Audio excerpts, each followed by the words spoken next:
Please specify a project.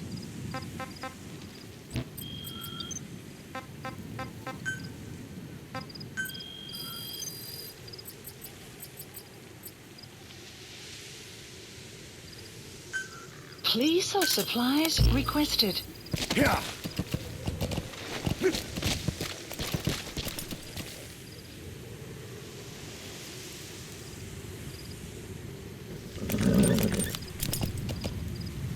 Supply drop complete.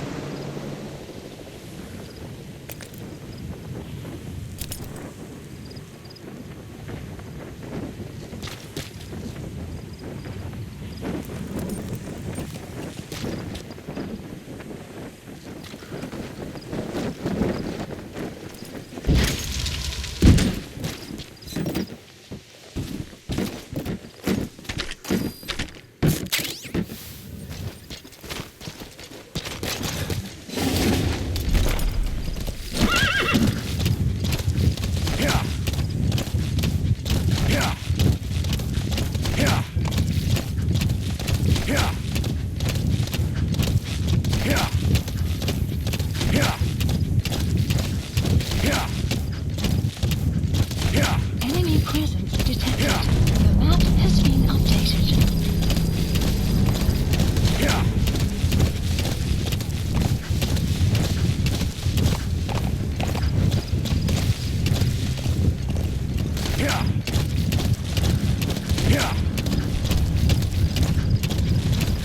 Clouds approaching.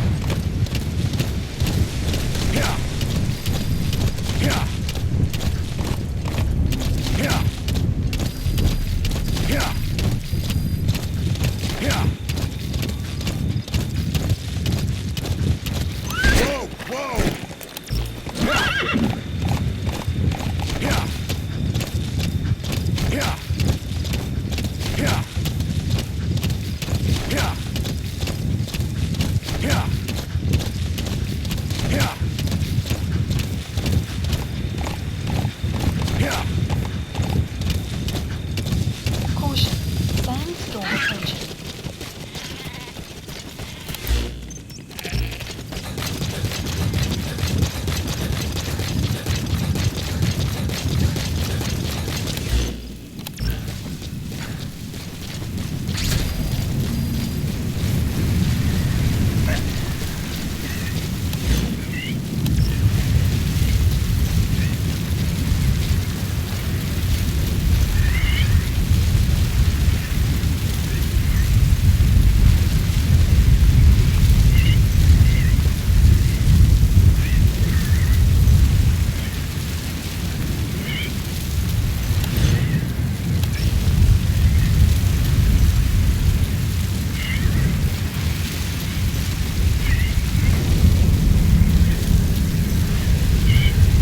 Enemy presence detected. The map has been updated.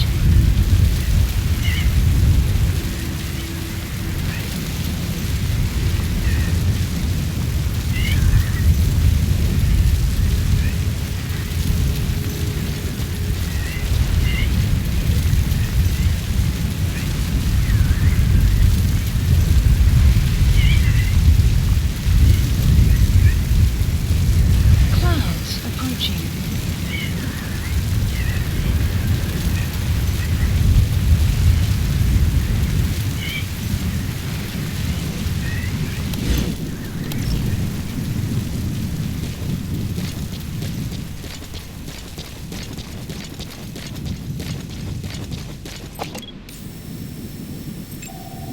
Analysis. That's the target. Analysis complete.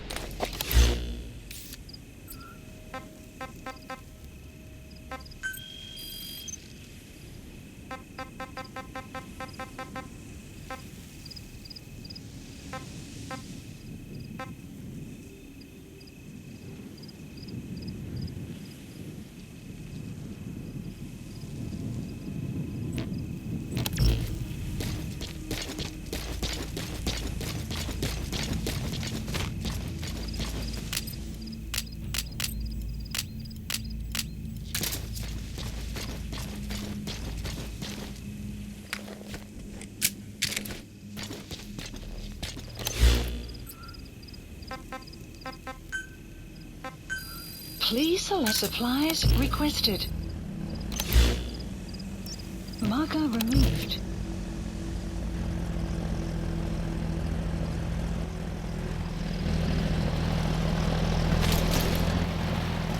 Supply drop complete. Enemy presence detected. The map has been updated.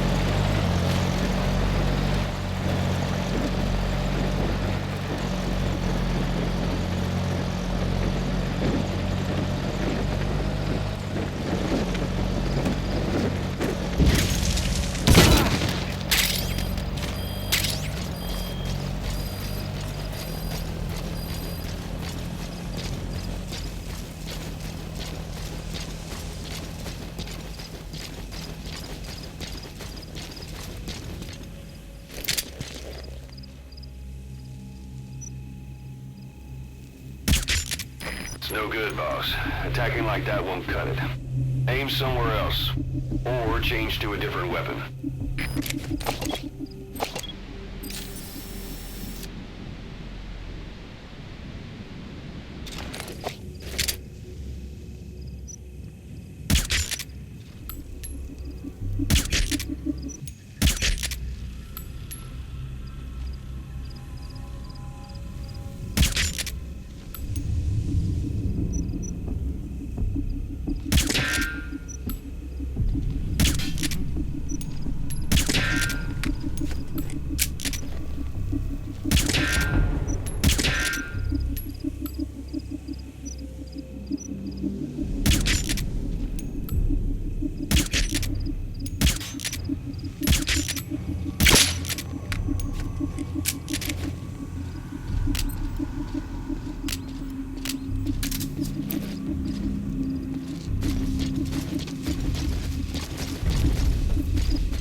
Speak.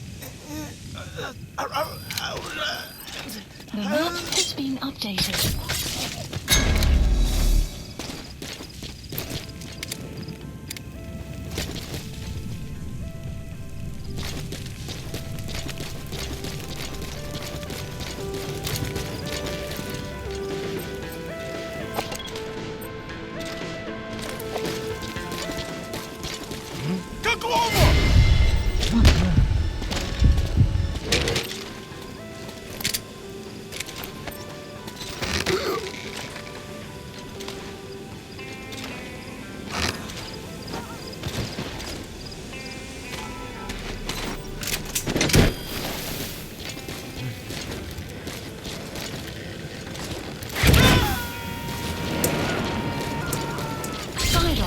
Side ops list updated.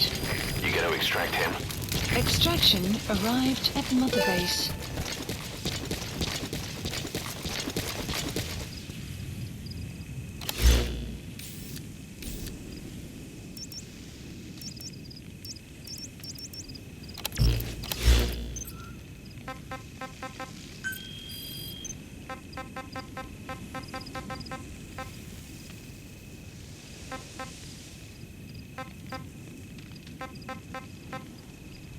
Marker placed.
Enemy presence detected. The map has been updated.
Please select supplies requested.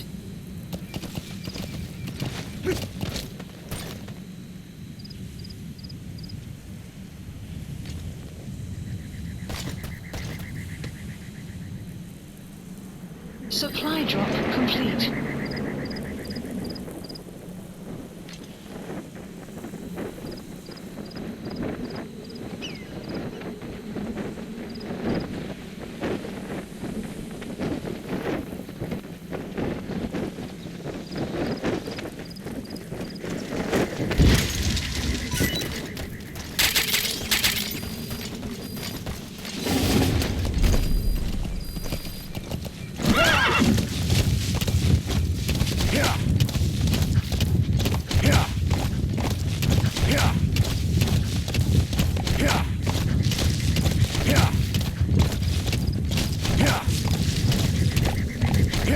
Enemy presence detected. The map has been updated.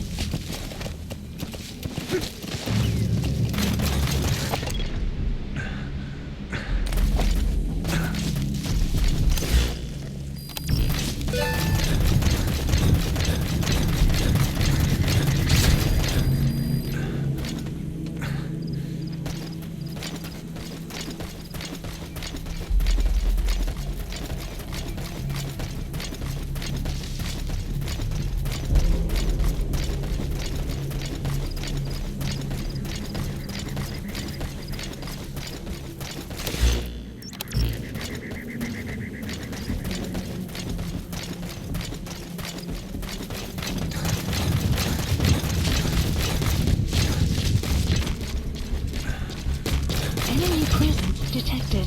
The map has been updated.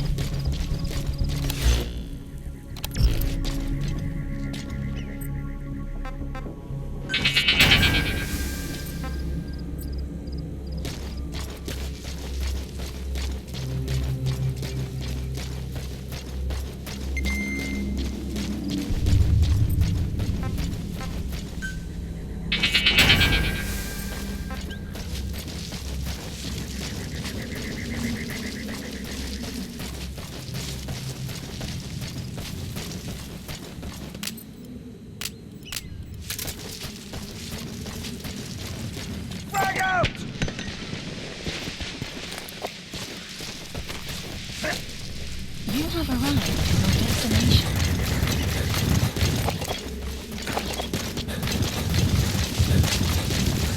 Enemy presence detected. The map has been updated.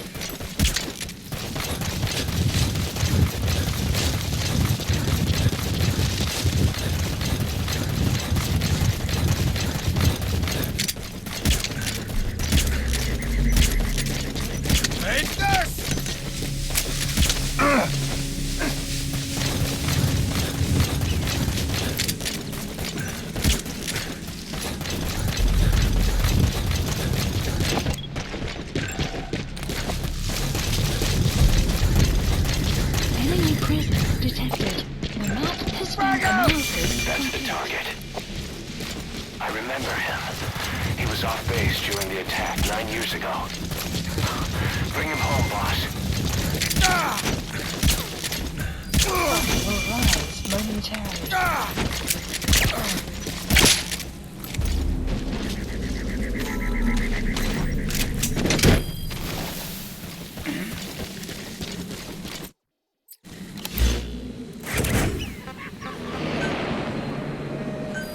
Side op completed. Landing zone confirmed. Roger.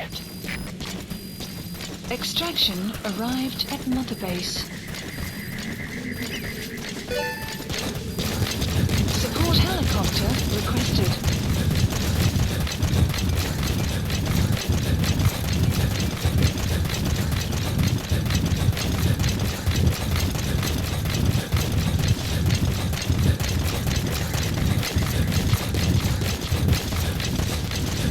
Enemy presence detected. The map has been updated.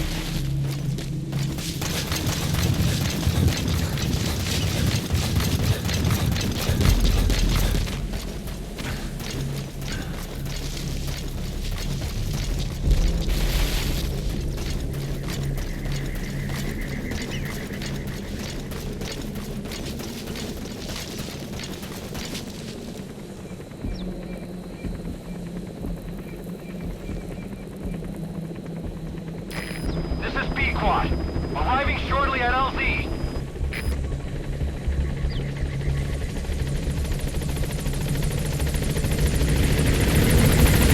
This is Pequod. On station at LZ.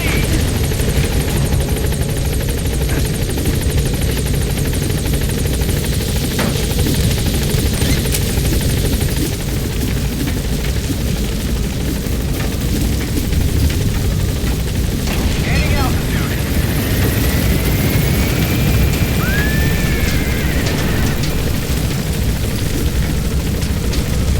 Buddy departing area of operations. Departing.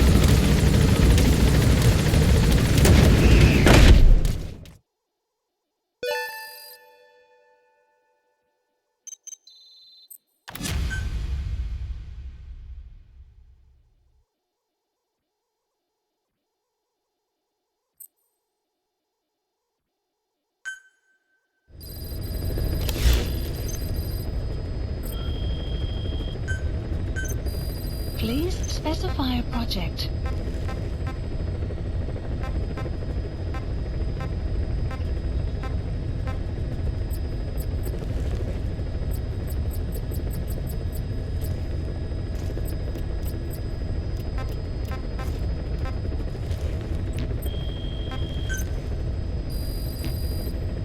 Please specify a project.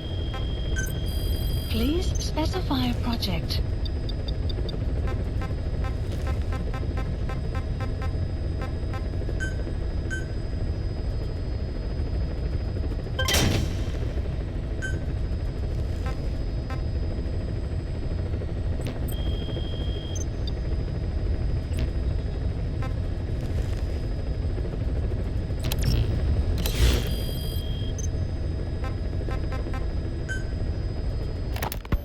This war.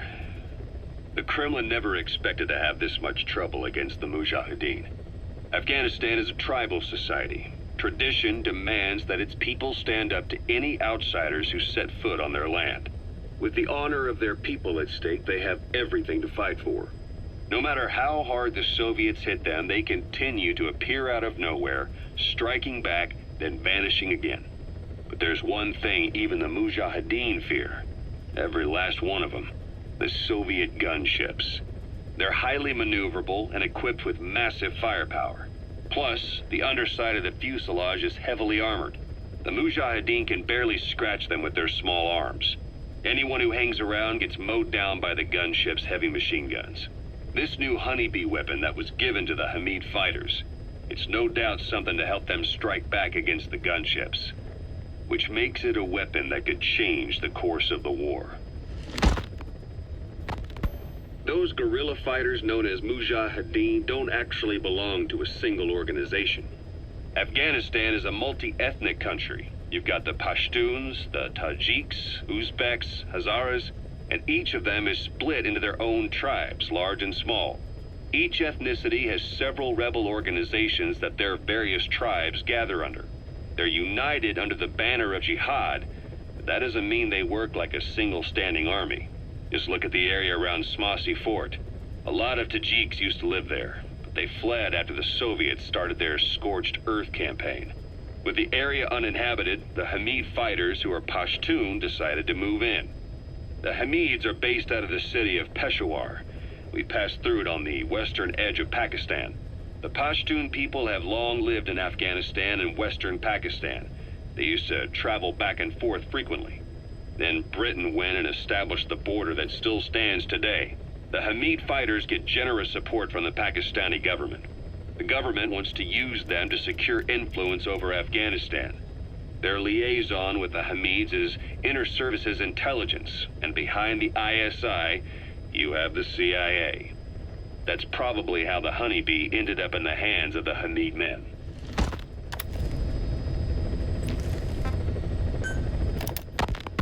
I had the R&D team analyze the honeybee. How? The CIA wanted it with everything intact. They took it apart to look at it. Then they put it back together. Everything intact.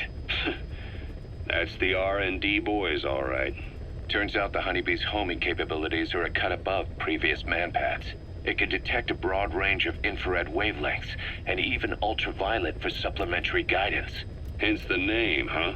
Right. Honeybees rely on UV light to fly.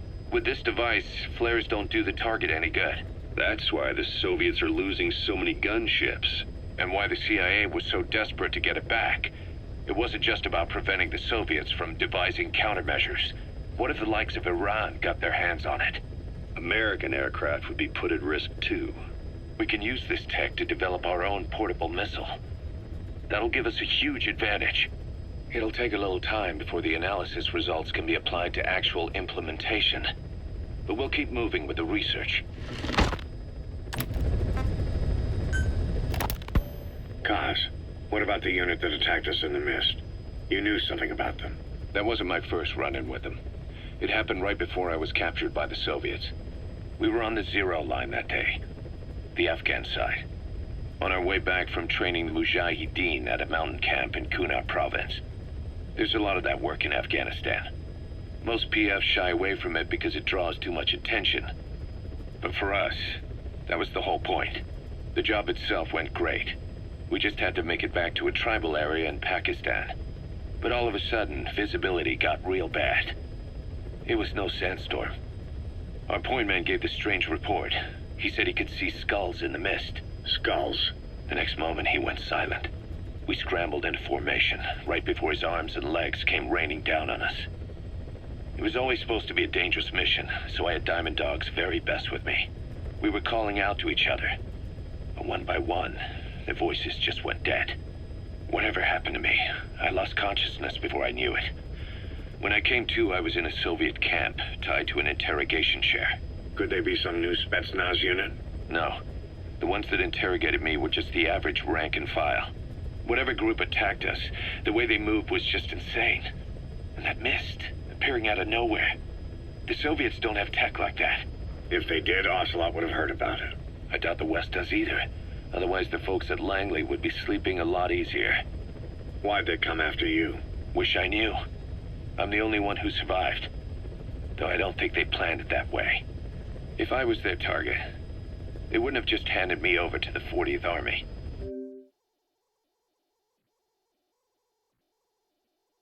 Whatever the case, we need to watch our step until we know who they really are. And boss, if you ever do run into them again, Don't try to take them on. You just get the hell out of there. When I first started dealing with Zero, with Cypher, it was a somewhat parasitic relationship, though a mutually beneficial one. Cypher had no army of their own, so they wanted us. They wanted our strength. They approached me as a potential business partner. But they had other motives. Cypher coaxed us into Central America, into that US-Soviet proxy war, to fuel Mother Base's growth. Once we were big enough, they'd force us to join them. That was the plan. That's why they had Paz, still Zeke. Right. And if we refused, she would use Zeke to fire a nuke from Mother Base. The world would consider us a liability, and countries would unite to destroy us. We stopped the launch. And yet they still took us down, through that fake inspection they orchestrated to cover up their sabotage. That power Cypher wanted. We don't have it anymore. So why are they still after you? Is it just the fear of leaving you alive? I don't know. Was Zero really... All I know is the man I knew wouldn't want this. What do you mean? We have to consider that it might not be Zero we're dealing with. We know virtually nothing about Cypher anymore. How big they've gotten, what they want, or even who they really are. The new Mother Base started out as a test drilling rig operated by a mineral resources supplier, but their project fell through. The Seychelles government was happy to hand the place over to us. It was just scrap on stilts. So with a few dummy construction companies set up as fronts, we started renovating the half-finished rig. From the outside, it looked like the project was back on rails. Kaz, you... What? I see what you're doing. Recreating the Mother Base we had 9 years ago. Only this time. That's right. The Mother Base Cypher thought they destroyed will return from the grave to kill them. We'll prove to the world that we were the victors. And if we lose again? They can't fool us the same way twice. Now our enemies are in plain sight. And when our organization gets too big, we split it across companies. Any company that draws attention gets liquidated, and its capital is back-channeled into a new company. Most PFs are small-time operations anyway. And in this business, the minnows go bankrupt all the time. We've never aroused suspicion. Plus, we have Hewick. Hewick? Human Exploitation Company. It's a business specializing in intel gathering. Think of it as a civilian intelligence agency. Kaz, that's... Remember what they were trying to accomplish at the prison facility in Cuba? That gave me the idea. We dispatch moles into conflict zones around the world, and each sets up an intel network on site. Then they stay in place to give us stable points of contact when other nations intervene in the conflicts. Hewick's strength is that it has a cutout at each level. You get your job from one guy, then you hand it off to another. No one has direct access. It's a perfect black box. Hewick members also work their way into the superpowers intelligence agencies to make sure Diamond Dogs gets work. We have those countries by the balls.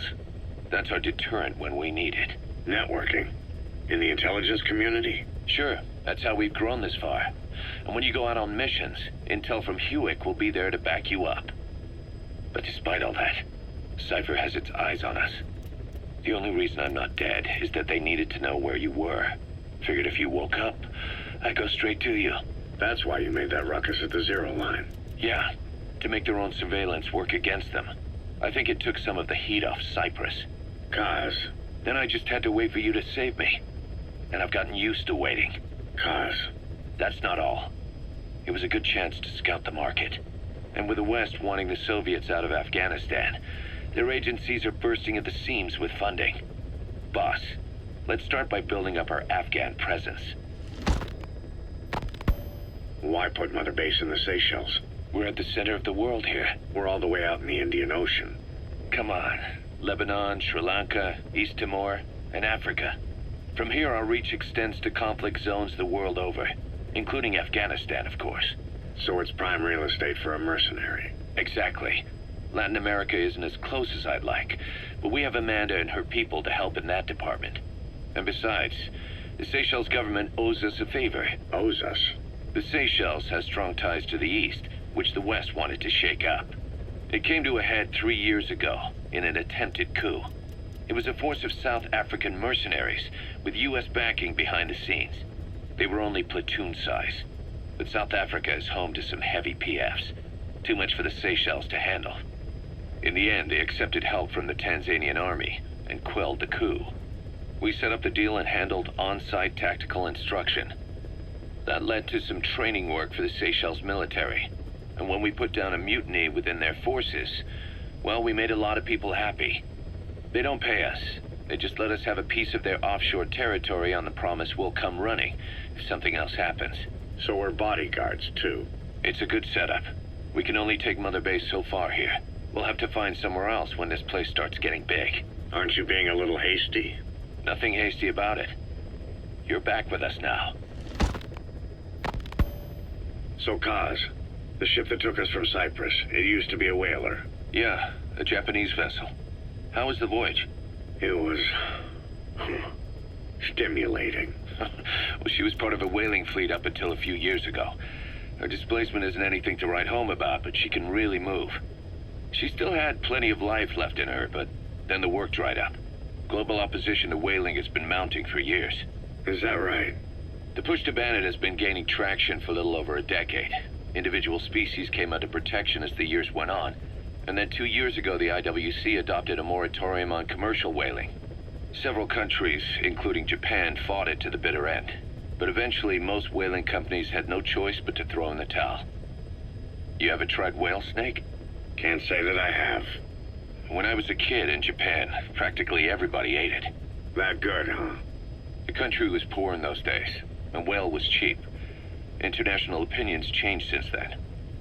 In any case, that's why we were able to get a bargain price on the ship. Of course, we did end up spending 5 times the purchase price in modifications. We had to really work to fit in all the ESM and communications gear while keeping the whaler look intact. Right now she's going around conducting SIGINT missions. In the future, we plan to use her as a communications relay base between you and Mother Base, and also as a chopper resupply vessel. Diamond Dogs. The word diamond originally comes from the Greek adamas. It means indomitable, unyielding. Other words for the stones often mean eternal bond, fortitude, or purity. The same is true of the Star of Bethlehem flowers you laid on the boss's grave. They represent innocence, as well as chastity, yielding to no man while maintaining one's virtue. In other words, staying loyal to something.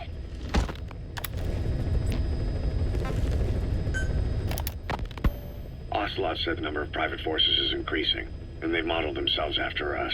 They're a far cry from the likes of us. But why? 9 years ago, we made enemies of the world as a nuclear-equipped force, independent of ideology or state. Yes. Sooner or later, the real UN would have stepped in. So why are they giving these PFs free rein? That's our fault, too. What do you mean? What happened 9 years ago was a real problem for a lot of people. An organization as big as ours, with our facilities, was wiped off the map. Not an easy thing to hide. But if our existence came to light, so would the names of our clients. We had contracts all over, east and west, from superpowers to banana republics, the lot.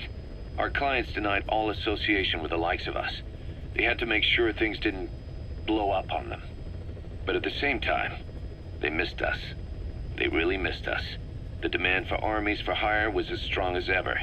The international community turned a blind eye to what happened to us, despite still needing people who could do our jobs. History couldn't afford to lose us. As soon as we were gone, they needed a replacement. So private forces spread everywhere. And they're all just a phone call away. But still. I know. PFs are totally different from what we envisioned. Nation-states, revolutionaries, terrorists, they have a lot of clients, and Cypher is one of them. Cypher stays anonymous, but I know their work when I see it. In the eyes of those clients, the world's PFs are all just expendable pawns. The clients don't have to worry about losing their own men. Nobody knows they're involved, and PFs are cheap.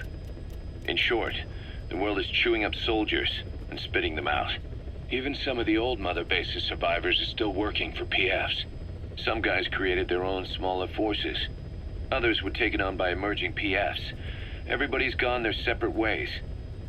But none of them are living their dream, because they're not fighting with you. Of course, I tried to headhunt as many of them as I could for Diamond Dogs. It was all a waste of time. They said they weren't interested without you to lead them, but now you're back. and everything's gonna change. We'll unite all private forces under you, transcending nations and economies. What is a nation? Just a patch of dirt. The bonds among us will surpass nations, and that's what'll put the world under our control. We'll establish a new kind of country, redefine the very concept of it. Even Cypher will be below us, an extraterritorial federation of military nations. The United States of Force. Once word of Big Boss's return starts traveling, that'll be our true deterrent against Cypher. In other words, no one will dare to come gunning for you. How do you figure? Cypher lacks a large-scale fighting force. PFs are the perfect tool for them. But those PFs revere you, the legendary Big Boss.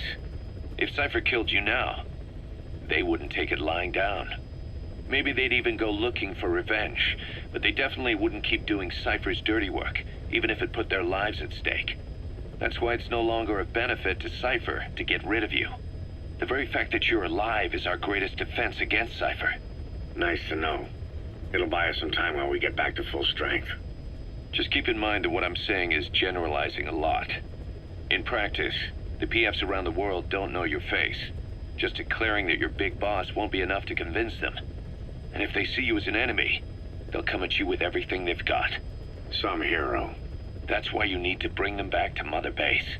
Show them on your terms that you really are the one and only Big Boss. Once you've proven that, they won't hesitate to join us.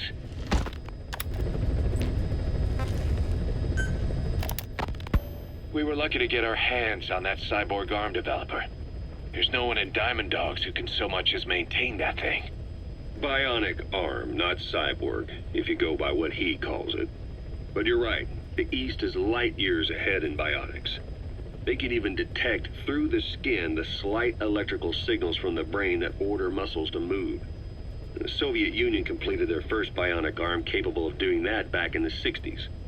Although I guess that news didn't really reach the West. No kidding. Zadornov's was the only one I ever saw.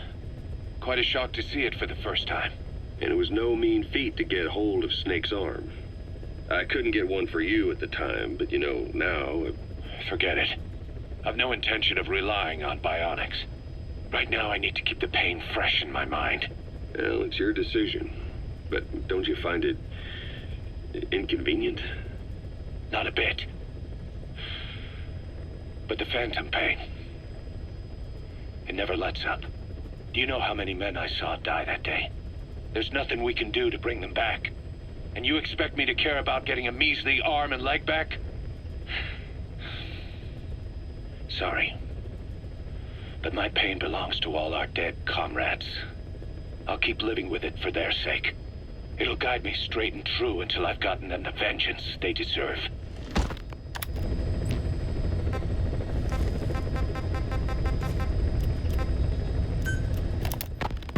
Diamond Dog's intel team specializes in information gathering, mainly HUMINT and SIGINT. They plant scouts and moles in the field. These operatives will blend into the local populace and work under the guise of a resident, or disguise themselves as travelers and ask around for information. They observe targets using various hidden bugs, cameras, and transmitters, and by tapping their satellite and phone communications. Analyzing all this information creates a clear picture of how wars and the PFs fighting them are changing. This data can also be used for threat assessment when deciding whether to accept contracts from certain clients. And during missions, the intel team keeps track of target locations and produces FOM predictions, reporting mission-critical information based on real-time remote observation of changes in the AO. What you hear from us over the radio is based on how we interpret the data gathered at the command platform. However, intel team operatives go unarmed in almost all situations to avoid revealing themselves to the enemy. Some will carry a knife, but most have nothing at all. As such, don't expect them to help you take on heavily armed adversaries like PF soldiers. Think of them as entirely passive in the hot zone. Plus, they use all manner of techniques to remain inconspicuous in the field. If you ever spot one, you'll have some serious explaining to do. So remember, their specialty is espionage. They may not be of use in a firefight, but when it comes to intel, they're pros. Approaching. Snake. Do you remember Amanda? Yeah, I do. Their revolution was a success. Somoza resigned, and Nicaragua has a new government. Amanda's really working hard for her country to be reborn. Good for them. She says she wishes Chico could be there. That revolution was the dream. For Amanda, for Chico, and their father. That chopper was no place for Chico to die. I'd like to at least think history will remember his part in the revolution. When you pick up a gun, there's always a chance you'll die for nothing. He knew that as well as the rest. Now that he's gone, it's up to the rest of us to decide what it was all worth. If we don't, there's nothing to prove that Chico ever lived at all. We're his mark on the world. Amanda told us that Strangelove contacted her after the revolutionaries came to power in Nicaragua. Strangelove, the AI researcher from Mother Base? I remember her. We'd lost touch with her, till Amanda heard from her out of the blue. She told Amanda she wanted to salvage Peace Walker's drive parts, or something from the bottom of Lake Nicaragua. Amanda passed the request on to her friends in the new administration. She's a national hero now, after all. So Strangelove got a Soviet military aircraft to transport something to somewhere. But apparently the cargo wasn't big enough to have been Peace Walker itself. So what was it? Who knows? We recovered Peace Walker's nuclear warhead ourselves 9 years ago. What could Strangelove have been after? Amanda said she didn't mention what her reason was or where she was headed. Nicaragua is a socialist state now. And with Amanda vouching for her, the government didn't feel the need to concern itself with the details. All Strangelove told Amanda was that she was going to continue her research, and that the rest was a secret. Right before the attack, Huey was in the control tower to prepare for the inspectors. He was with them when it all went down. The control tower collapsed with the rest of it strut. His body was never recovered.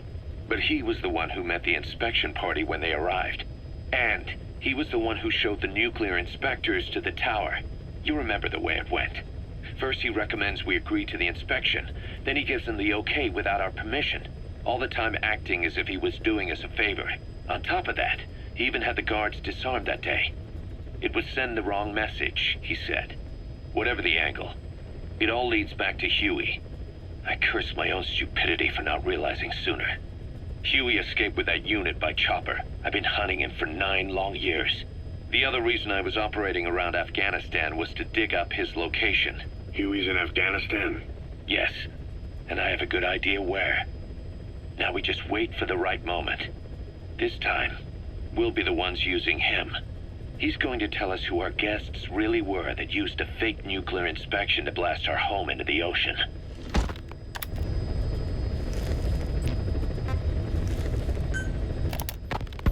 A sniper known as Quiet is lurking in the Afghan wilderness.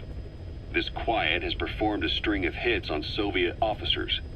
The attacks always occur in the same area, but sweeps of the area turn up no traces whatsoever. They've even posted guards, but they never spot a thing. And then before you know it, another body's lying on the ground. You ever heard of someone who operates like that? No matter how still and silent a person tries to be, they always create some kind of ripple. Be it breathing, a heartbeat, eating, excreting, body temperature, sweat. If this sniper can really vanish completely, that's just not human. I guess Quiet is the right name. But what is Quiet's objective? The local guerrillas wouldn't use this kind of tactic. I just can't see them hiring some superhuman mercenary. And the Soviet officers who've been killed, well, they were all opposed to or skeptical of the secret weapons development being conducted in the area. Sure, they were a problem for those supporting it, but the Soviets have nothing to gain by killing them. So we have an assassin with superhuman combat skills who isn't working for the guerrillas or the Soviets. Miller has a theory that this sniper is a hitman for Cypher. He thinks it's time we silence Quiet for good. But I'm against the lethal treatment. I say we bring the sniper back alive and break that silence. Because even if this Quiet doesn't say a word, there's still plenty we can learn. Just remember this, boss. If our hunch is right, you'll be on this sniper's hit list too. If things seem a little too quiet when you're in the field. Watch out. Quiet's out there somewhere. And if possible, this is one sniper I want back here breathing.